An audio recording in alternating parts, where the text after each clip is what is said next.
Watpanuhuradu, Watkegwaneharate. These words are translated from my languages that I speak. Tuscarora and Mohawk is their traditional way of greeting one another. So I wanted to offer you guys these words today. I'm Montgomery Hill, Monty Hill, as they said, an assistant professor at SUNY University of Buffalo. And today my talk will cover 4 different sections. So the introduction here, I will be discussing a little bit also about land acknowledgments, as well as indigenous sovereignty along with settler colonialism. And finally, I'll be moving into language and culture revitalization. And this, I'll show you how this all sort of like fits together into one big picture as well along the way. So to begin, I'll introduce myself as a citizen of the Tuscarora Nation, as of a part of the 6 nations are the Haudenosaunee, along with the Mohawk, Oneida, Onondaga, Cayuga, and Seneca. So these are a confederacy of 6 tribes, and you can see here some of the territories in which Haudenosaunee people are living in today. This is it's like less than 100,000 acres total. It was found very recently that actually in New York State, the New York State itself owes Haudenosaunee people 6 million acres of land. So we see a little bit of a discrepancy there, right, between what the historical sort of allotment should be and what is actually being lived in by Haudenosaunee people. There's a lot more resources like that. I'll have a link up later for you guys to be able to look at like the cultural resource program where this came from. So in the colonial era, in the 1600s through 1800s, the Haudenosaunee people held a significant social, economic, and political hegemony over this pretty large geographic area there.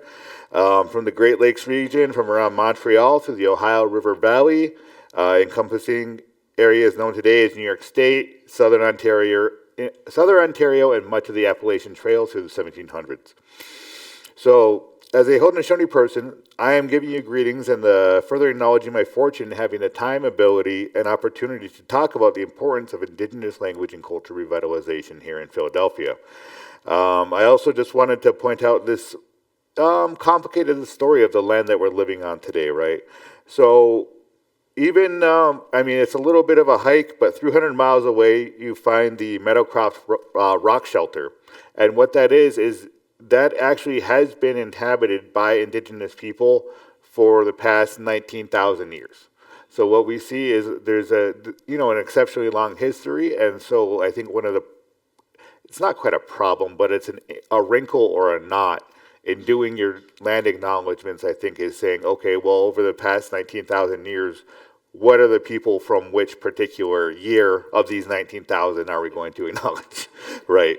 Yeah, and not only that, there's like a lot of people moving in and out of these lands all the time, right? It's not like it's static. They boundaries and polities like exist here in municipalities, things like this, didn't exist back then. Things were much more fluid. You can actually find really interesting similar social dynamics in villages in Cameroon where my advisor worked. So it's really cool to kind of see this global indigeneity going on here.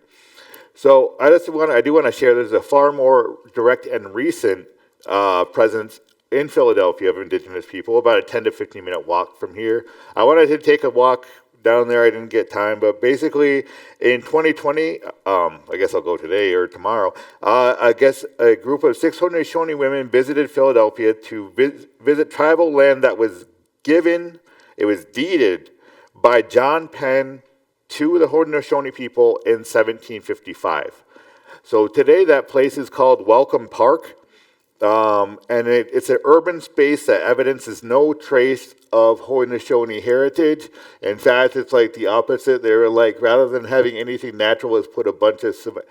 I guess that sort of fits the motif, right? We're going to put a bunch of cement all over your land and try to forget about you, right? So let's not. So this idea is one of the things that we're interested in, what land acknowledgments is doing is healing this erasure, and the first part of that is acknowledging that the erasure happened, right? Because you're not going to notice something that's not there, right? That's kind of the whole point. So I really do. I do, at the end of the day, appreciate the moralistic aspects of land acknowledgments. because if you're not just, it doesn't take that long to just bring it up in the beginning, and you always are learning something while you're constructing these for yourself, right? I also think it's important with land acknowledgements. I like two components for it. The first component is maybe just like a little bit of a story of the land or your relationship to it, sort of like what I just told here today. I was like, oh, I was able to say, hey, some people from our tribe came here. There's been this continued occupation. Here's what the story is of the land use. And the other thing I also like to have as part of a land acknowledgement is just a advocacy and working to do something about your accountability to the land. So, right, so like here I'm pointing out, hey, here's this welcome park that has no representation of the Haudenosaunee or what it was, or even the fact that, it probably is actually still Haudenosaunee land if we were to go look up the deed somewhere. Right, and it just sort of being like, okay, well, what can we do now? What is a little thing that people should be paying attention to or noticing and things like that? So this is something that I like to bring together with language revitalization, because language is just important to us as our land for Indigenous people, is how I would explain it. All Indigenous nations can and should define what success means for themselves. For some cultures, it might mean they want to be able to raise their children in a culturally appropriate way. For others, it means they want their language and culture to be supported by local educational institutions. And for others, it involves a full-scale reclamation of many linguistic and cultural practices that had stopped because of settler colonialism.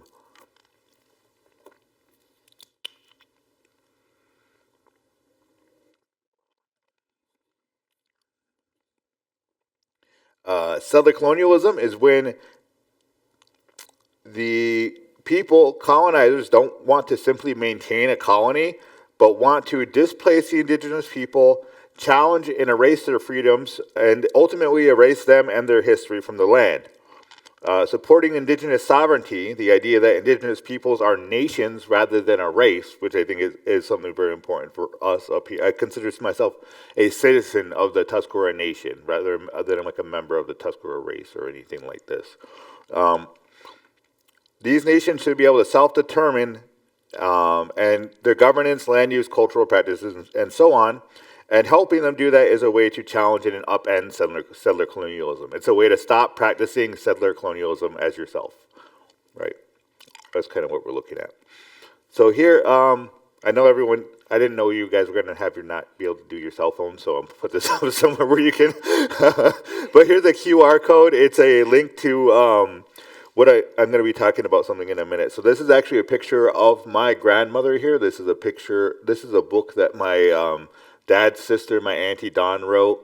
And this is a picture of my grandmother, Hazel Van Every, in a boarding school in Ontario in the early 30s and 40s. And this was like after they shaved all of her hair off and everything. So you can see it was growing back. I believe she was like 8 or 9 in this picture. But there's a QR code there. So I'm going to be talking a little bit about what's being said right now. So I'm asking you guys to educate yourselves about these sort of things, and it's related to Indigenous language revitalization, because we wouldn't be doing Indigenous language revitalization if we didn't have to deal with settler colonialism. So that's where these two things are coming together. So sort of working to, and we also know that working to undo settler colonialism is actually good for Indigenous people and actually probably for everybody. So that's one of the things that what I'm trying to bring about here in talking about Indigenous language revitalization. Like, why is it so important? Why do we care? So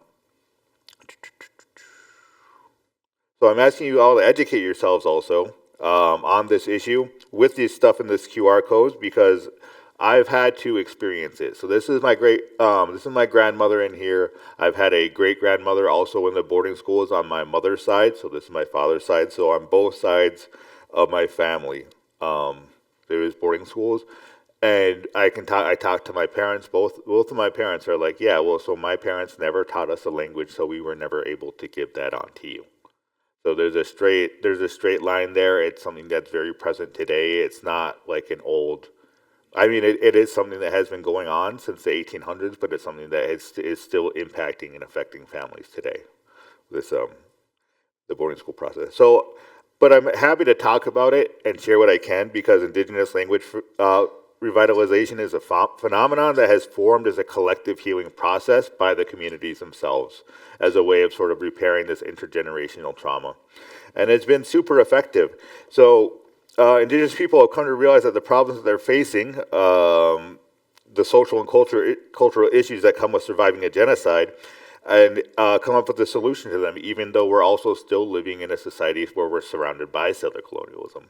So this is really amazing that we're sort of like able to come up with these things in maybe not necessarily a hostile environment, but an environment that doesn't necessarily recognize our existence for the most part, Indigenous people. One of the things I'm thankful for this institution here is because they do a very good job about that. All right, so one of the things I would recommend reading is Joe Biden's recent apology for the residential school system, which is in this link here, as well as the Secretary of the Interior, Deb Haaland's Federal Indian Boarding Schools Initiative Report from 2021. I also have a link for purchasing this book, The Memory Keeper, in this QR code as well, just so you guys have that. All right, so for now, I'd like to sort of pivot here a little bit, and I'm going to talk about some of my experiences doing Tuscarora language revitalization. I actually grew up on my nation's territory. As a child, I was able to go there elementary school. They offered weekly language classes, so I was able to get maybe like a half hour of language 2 or 3 times a week, which is, I mean, a lot better than nothing, and something that actually has been improving as time has gone on.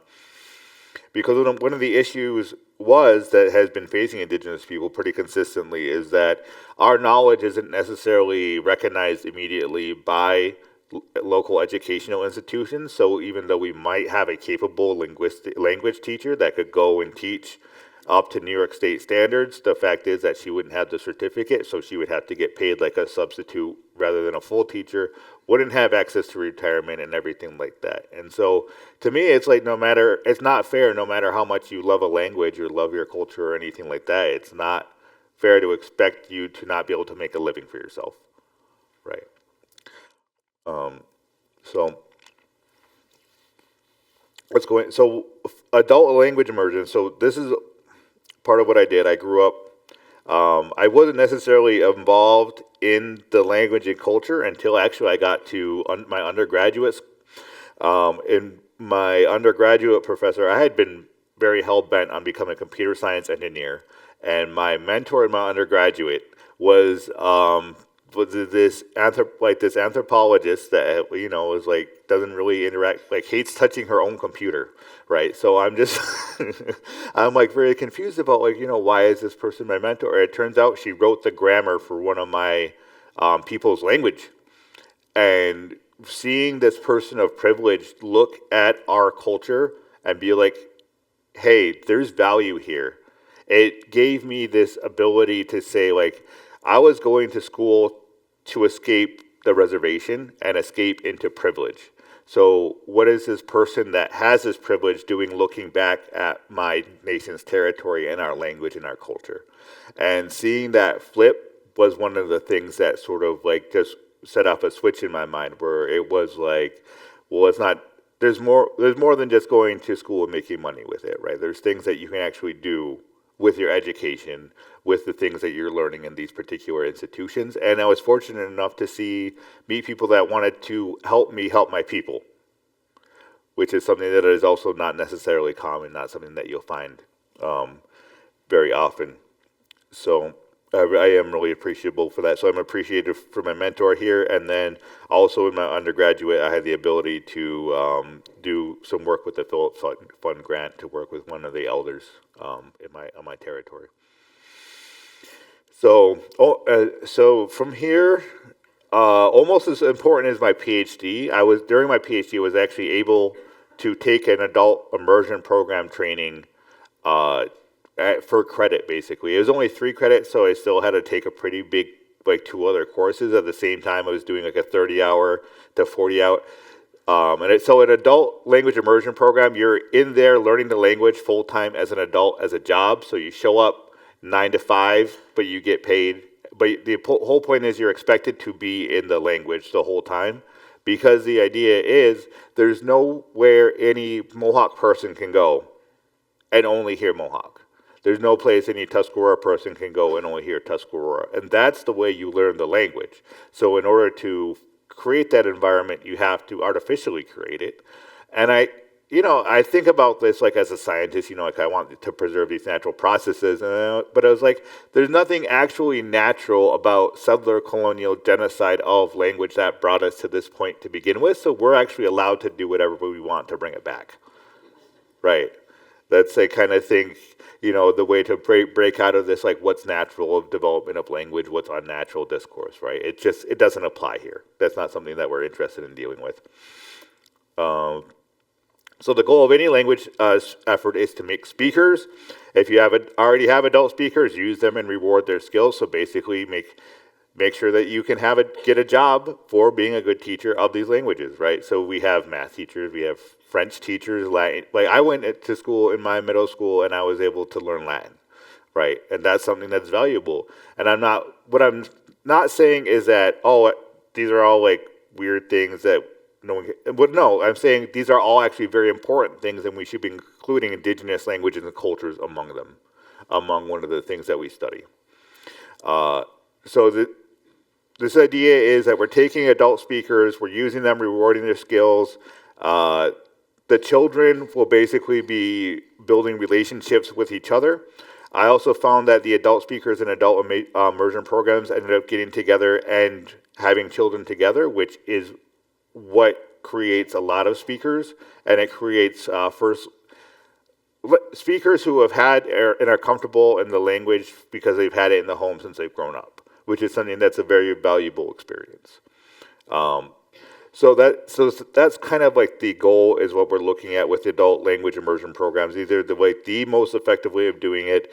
You're building group cohesion, and people need to have this support network, because in reality, like, we are learning how to speak our language again in it's not a very hospitable place to even try to, our society is not hospitable to multilingualism, period. So that's like, so confronting this problem with indigenous languages, is just another sort of angle I think will help that sort of attitude and sort of like bring about a more, multicultural, multilingual attitude, because I think that's better for everybody. So anyway, it's all about these sort of relations that you're building, because all of the previous relations were torn down because of the boarding schools and the dismantlement of intergenerational transmission of knowledge. And it also breaks down the intergenerational transmission of relationships. Right, so your parents didn't grow up being friends with each other like in a fun environment. They grew up having to learn how to survive together, and that doesn't necessarily lead to any sort of like social cohesion in the future. So I'll just get to the end, like why language revitalizations are interesting from a very sort of nerdy and technical perspective. We got to look at a lot of micro level, meso level, and macro level dynamics of language and language revitalization. So we get to see, what does language change sound like when we're doing mostly second language acquisition, or we're teaching them using mostly second language acquisition methods, so on and so forth. And also at these sort of different scales. So like, how does a language, what does it look like a language sort of like blooming or emerging in a place where there's like one dominant language like English, right? So I'm imagining like what happens if we allow people to teach people our language like off the territory, right? Are we going to see Tuscarora expanding? What is that going to look like? And they also provide a look into social networks, which I think is really fascinating. So one of the things that we like to track is like, who are you talking to? How often are you talking? And just sort of like creating models of language use, because those are something that I think be useful. They tell us a lot about language, the phenomenon of language in general. So that's sort of like future research that I'm going to be doing with indigenous language revitalization, now that we know kind of like its working. And with that, I would like to say thank you, and I appreciate the invitation to be speaking here. Now.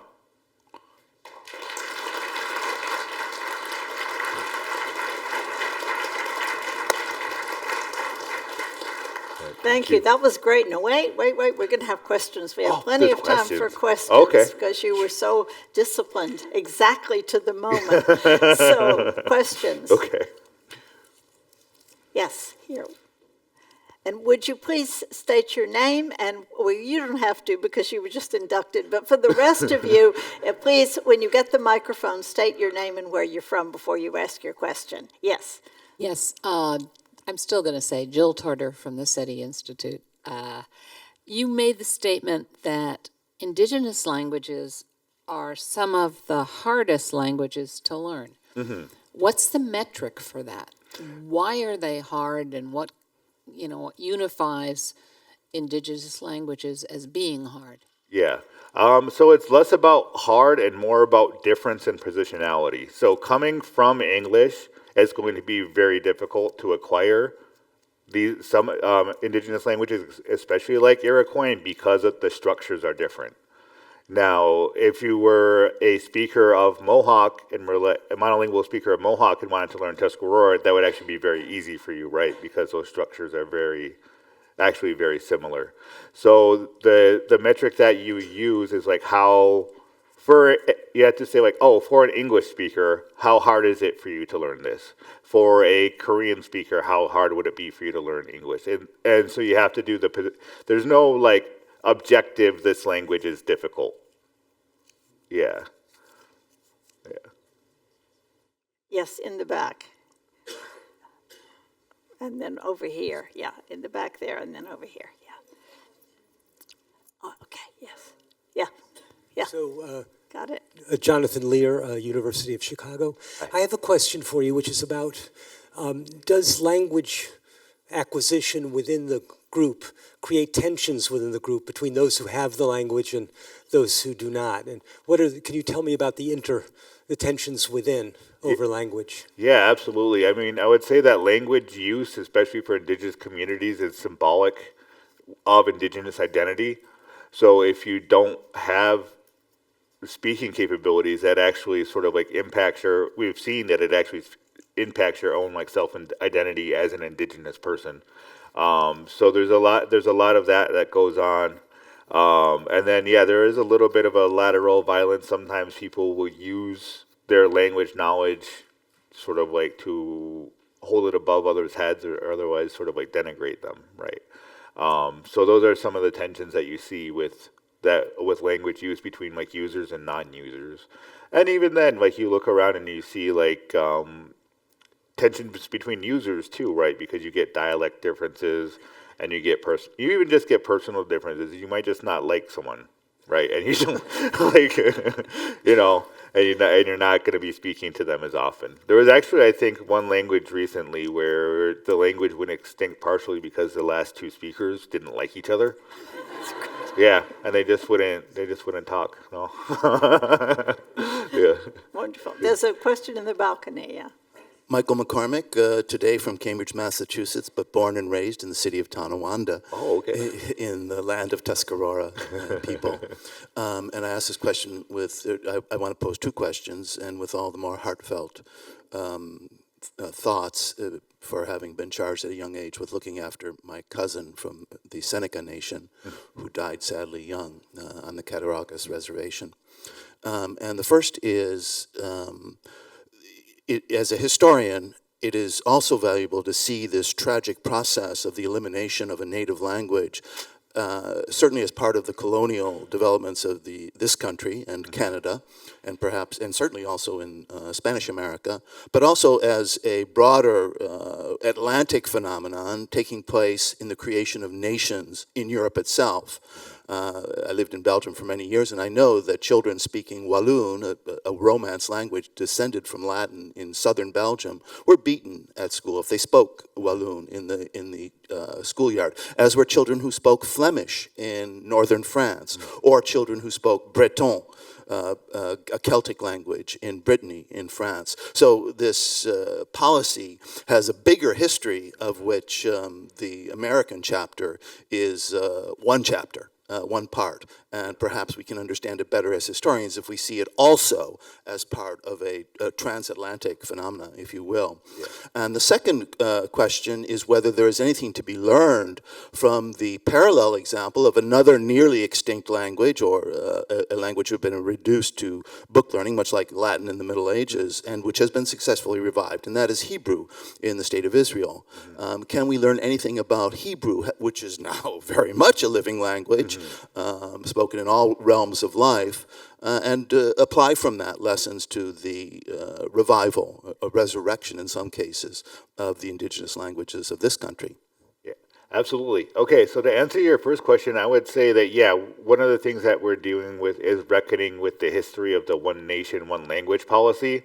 That is actually a particularly Western concept. So there's other places, for example, my mentor works in Cameroon, the west coast of Africa there, and their relationship between language and place is like completely unconnected with their identity. So basically, like, you might grow up in a village A, speaking language A, and then it's time for you to move to language, or to village B, and they speak language C there. You just learn language C, and then you speak language C there, and it's not like any sort of difficulty, like, versus you see the attitude here, right, where we have immigrants that come here and everyone's like, you need to speak English, and it's like, there's nothing that says you need to speak English here, right? So they just make it really, really hard if you don't. So that's kind of like the implementation, right, of the one nation, one language. It can get implemented not just legally, but also socially and culturally as well. So that's one of these sort of angles that you can kind of attack it from, and need to understand, like, where these dynamics are coming from. And then to your second question, I got carried away on my first one. If you could restate. Is there anything to be learned from Hebrew? Oh, yeah, absolutely. I think one experiment with Hebrew. One of the things that is super helpful from the Hebrew case is you see that institutional and state support is one of the main things that propels language use. So if you get official institutions that are supporting the language and making it happen, then that's a language that's going to survive and continue. Thank you. Thank you. We're out of time. It was wonderful. Thanks very much. Thank you, everybody.